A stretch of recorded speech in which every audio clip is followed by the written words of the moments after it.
Hello and welcome to this video on recruitment success. I'm Lauren Llewellyn. I'm one of the York St John University Careers Advisors, and I'll be talking to you today about how you can be confident in your job applications. So this video is called Recruitment Success rather than CV or application success, because actually the three key principles we discuss can be applied to applying for jobs with your CV, with an application form, and also to your interview preparation. So the recruitment process usually starts with an application to the job. And there are several ways in which you can apply to a job. Unfortunately, we don't get to choose this way. Usually the job advert will provide instructions on how to apply. It might be that it asks you to complete and submit an application form online, or download an application form, complete it and submit it via email, or it might ask you for a CV and cover letter. Sometimes you could be asked to either provide an expression of interest in writing or via video to explaining why you're interested and relevant for the job. What we always need to be doing is look out for in the information for instructions on word count and such like, so that we're following exactly what they've asked us to do in the application. A speculative application is applying to an organisation which isn't advertising to a post. So in this instance, you don't have instructions to follow. So it's about thinking about how you can best portray your interest in and relevance to the organisation. And the three key principles to recruitment success apply to this application type too. So if you have been asked to apply for the job via CV and cover letter, you probably will need to put some thought into what type of CV you want to submit. And this very much depends on the job really, and how you can make your information the most relevant to the job. So the kind of traditional CV that probably springs to mind straight away is the chronological CV, and this is where your work experience is listed in reverse chronological order. So your most recent experience first, and that's kind of the key focus of the CV. In sort of as an alternative to that, a skills-based CV actually puts the focus upon the skills that you have and lists the skills and then provides supporting evidence of those skills as the main focus. So if you have got some experience that is really relevant to the job that you're applying to, then a chronological CV will perhaps portray you in the most relevant possible way. If perhaps you definitely have the skills but for the job that you're applying to, but your experience doesn't scream relevant, then a skills-based CV would be a great way to really help the reader understand your transferability. There's some other CV types that are real specific to different areas of work. So a technical CV specific to IT jobs, an academic CV to jobs in academia, law and creative CVs. And there's some slightly different guidelines around those CVs, but generally the three key principles apply to all of these CV types. You can find out more about these CV types, including skills-based and chronological, and see some examples of them on the prospects.ac.uk website, which I will link to in the video description. So before we do delve into the three key principles of recruitment success, it's worth just pausing to be clear on what we're aiming to do when we're applying for a job. Ultimately, the application process enables the hirer to decide who to invite to the next stage of the recruitment process. So the aim is to convince the hirer that you're the solution to the problem. So I find it can be helpful to think of the recruitment process as the hirer finding a solution to the problem, because it helps us to take a little bit of control. We quite often view the hirer-applicant relationship as the hirer having all the power, but actually it is a bit more balanced than that. So nobody recruits without having a problem. There's always an element of stress and pressure around recruitment. So perhaps the workload is too big for the existing team, so they need a new team member. Perhaps someone's left. Maybe the organisation is expanding into a new area, so they need a new set of skills that the existing team doesn't have. But there's always a problem to fix there. So don't get me wrong, you know, the power that does still feel like it's more so with the hirer, because they get to make the decisions on who to take to the next stage. But hopefully, just kind of bearing in mind that pressure that they're under to fix a problem, you can feel empowered to convince the hirer that you are the solution to the problem, and to be you know, confident in being succinct, compelling and appropriate in your application. Which leads us on to the 3 principles which will help you achieve the same. So the 3 key principles. 1, commercial awareness. This is developing your knowledge of the organisation and the wider sector that it sits within. Number 2 is understanding what they're looking for. So what skills and attributes are required for this particular job. And 3 is giving relevant examples. So this requires self-awareness and an understanding of what your skills and strengths are, and how you have developed them. By commercial awareness, we mean a broad understanding of the organisation. So who they are, what their values are, their mission and aims, the issues or challenges they face, and their strengths. Commercial awareness is actually often mentioned in lists of the top skills and attributes sought after by employers. I know it's recently been mentioned in a list from the Institute of Student Employers, and also Target Jobs as something that is really sought after by employers.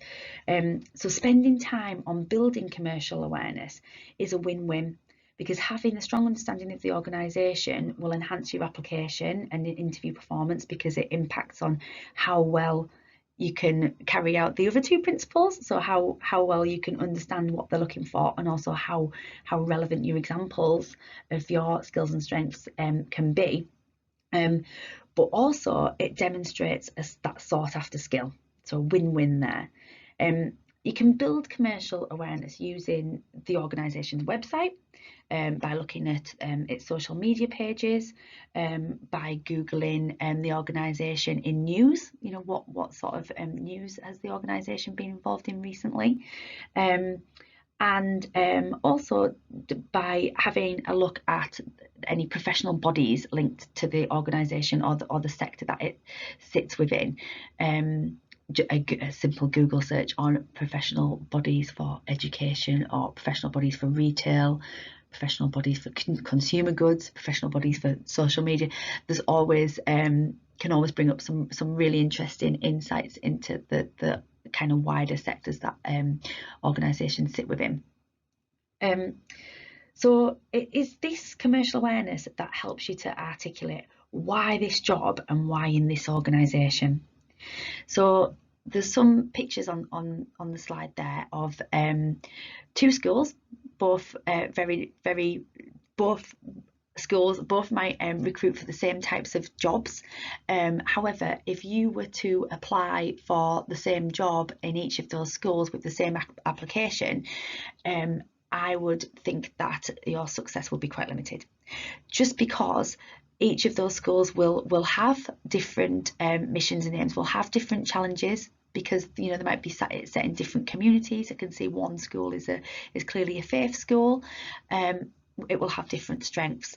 So what you want to do is use your commercial awareness to reflect the organisation in your application, and to align yourself beyond the skills and attributes, to align your values with theirs. There's 2 decaffeinated drinks there, Pepsi Max and Coca-Cola. Very different branding messages. You know, sort of Diet Coke is all about relaxing, taking a break. Pepsi Max all about high energy. So you know, you want to kind of reflect the organisation again within the recruitment process and within your application at interview. And the same with the 2 social media examples there. 2 social media platforms probably advertising similar types of roles, but 2 very different organisations in terms of the messages that they put out there, and their mission and aims. Key principle number 2, understanding what they're looking for. If you understand what the hirer is looking for, it's much easier for you to present a solution to the problem. So the job description and person specification usually provides a kind of checklist of essential and desirable criteria. It's worth mentioning actually that you don't need to meet 100% of the essential criteria. And arguably, if you do, should you be applying for the job? Is there any room for growth there?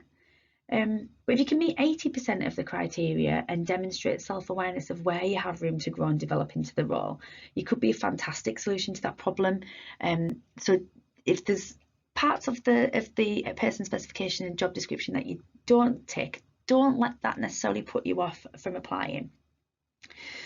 So you might find that job adverts have varying amounts of detail around what they're looking for. Some are really explicit with kind of pages of sort of information on the skills and attributes that they're looking for. Others less so, and require much more decoding, and require you to undertake some sector research so that you can understand what they're looking for.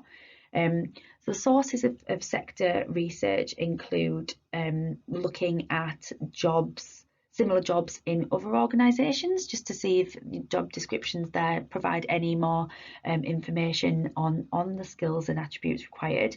You could also look at the prospects.ac.uk job profiles. There's so many job profiles on there, and doing a little search could bring up the job that you are wanting to apply to, and the page actually involves a list of skills that are required for that job, as well as sort of additional information about what the job entails.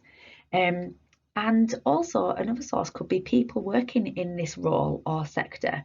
So if you kind of know somebody in your network who is working in that sector or role, then reach out to them and ask them some questions. If you don't know somebody, then LinkedIn can be really helpful for this. So if you, a kind of a nice way to start building connections and your network is through the York St John LinkedIn page. If you go to the York St John LinkedIn page and click on alumni, that will bring up everybody who is part of the York St John family who has previously studied at York St John, and you can do a search using keywords on either an organisation or a job role, and it could well bring up people who are doing that job that you're interested in, and you already have something in common with them. You are also a York St John family member, so it might just make that reaching out feel a little bit less daunting. Once you understand what the employer is looking for in terms of skills and attributes, you can start to think about which of your skills and attributes are most relevant and the examples that you might have of those. So actually, this key principle, as mentioned, does require really good self-awareness, which actually, again, is an attribute mentioned by employers as something they highly value. So again, there's the win-win element of this. By having that self-awareness on what your skills and strengths are and understanding where you have relevant examples in terms of what's needed for the role, you can write a really strong application form, but you can also demonstrate that you have self-awareness, something that's highly sought after. So it's not enough to list the skills and attributes from the job spec within your application CV or CV or within an interview. You need to provide examples or evidence of these. So skills and attributes mapping can really help with this. So you could either map your experience around the skills and attributes from the job advert, or map your skills and attributes around each of your experiences. So if you were to do it in the latter there, mapping your skills and attributes around each of your experiences, you'd be thinking about all of your different experience, including your studies, any voluntary work that you've done, any paid work that you've done, any involvement that you've had with clubs, teams or societies, and circling each of those experiences and then brainstorming from there, what skills and attributes have you developed from that experience. So the example on the slide here is the other way around. It's looking at a particular skill from the application form that's mentioned, so strong written and verbal communication, and then mapping from there examples you have of demonstrating that particular skill. So here We've got strong written and verbal communication mapped from there as a sales assistant, listening to customers' inquiries and assisting them appropriately within university assignments, presenting research in a clear written format and via presentations. Society involvement as a social secretary, using a variety of mediums to devise and communicate the events calendar. So using doodle polls and meetings and social media. So this example, so what I've tried to do with this example is do the map and the brainstorm, and then put that into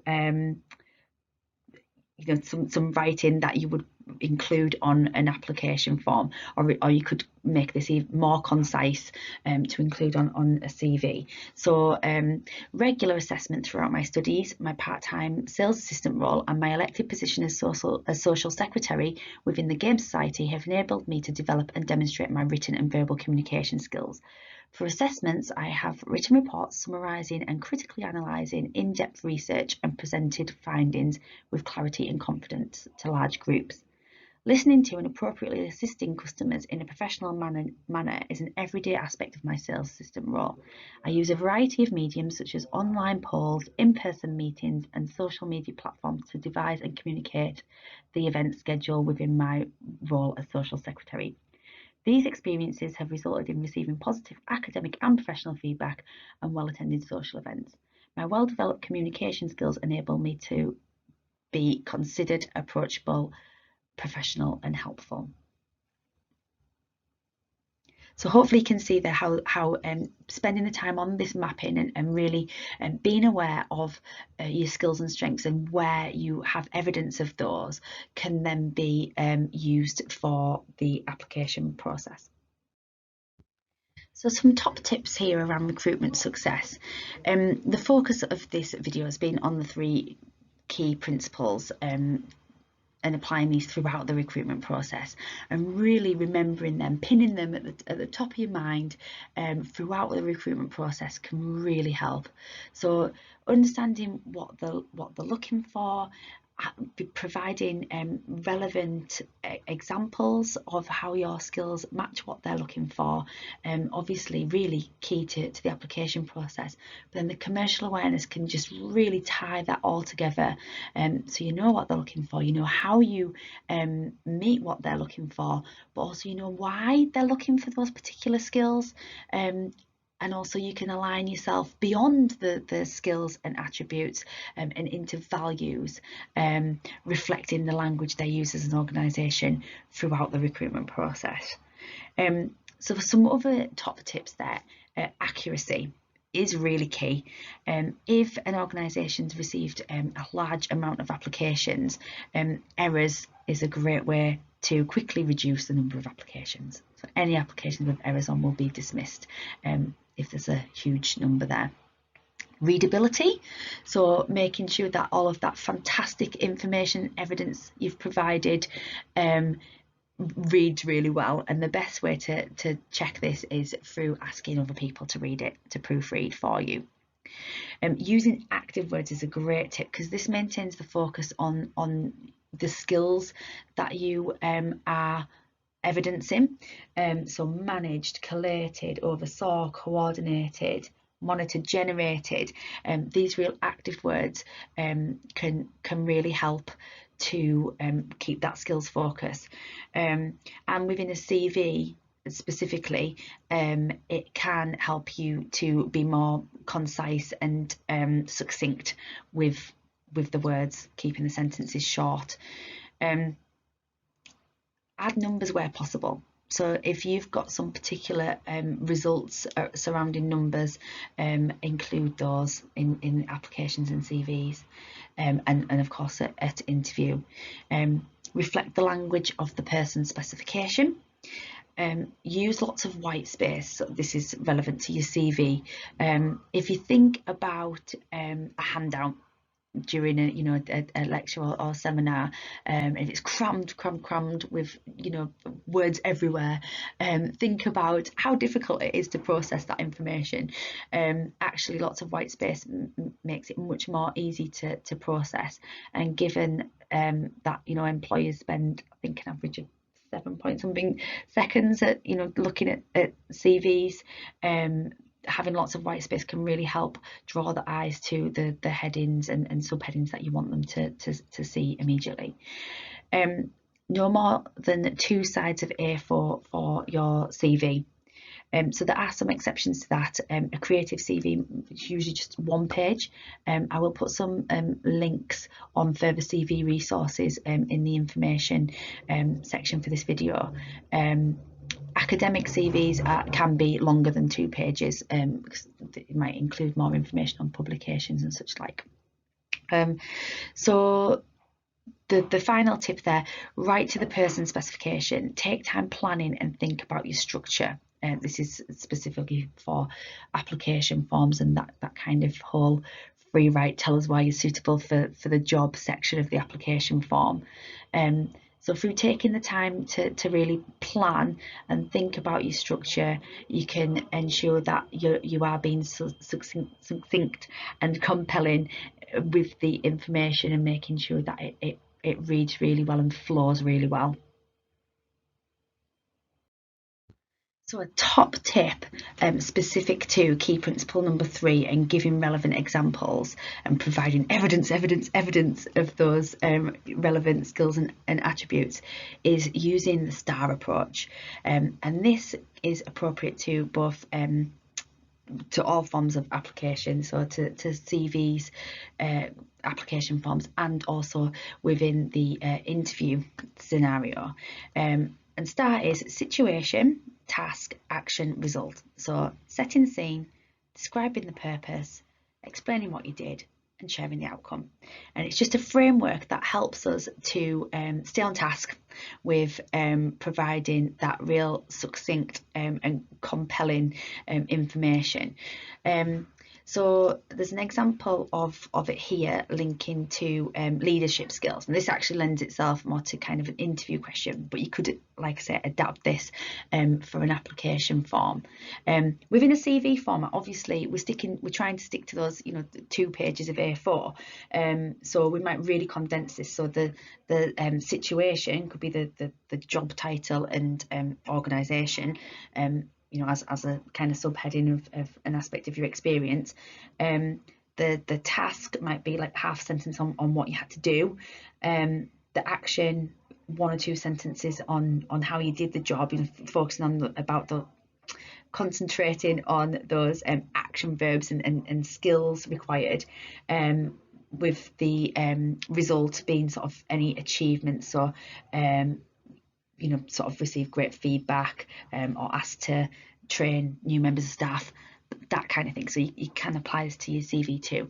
But like I said, this example is sort of lends itself a little bit to the interview scenario. So a situation would be that in my previous digital marketing job, the company wanted to get more people to sign up to a newsletter which was not receiving a lot of attention.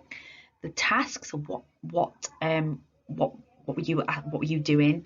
What were you aiming to do? What was the purpose? My job was to find a way of getting more people to sign up.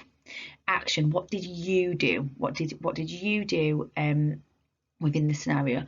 I organised a meeting with other important members of the marketing team to come up with creative ideas, and I led the social media campaign to generate interest in the revamped newsletter.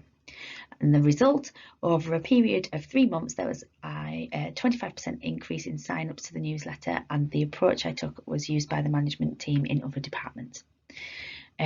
So like I say, this approach can be really helpful in reducing the amount of waffle.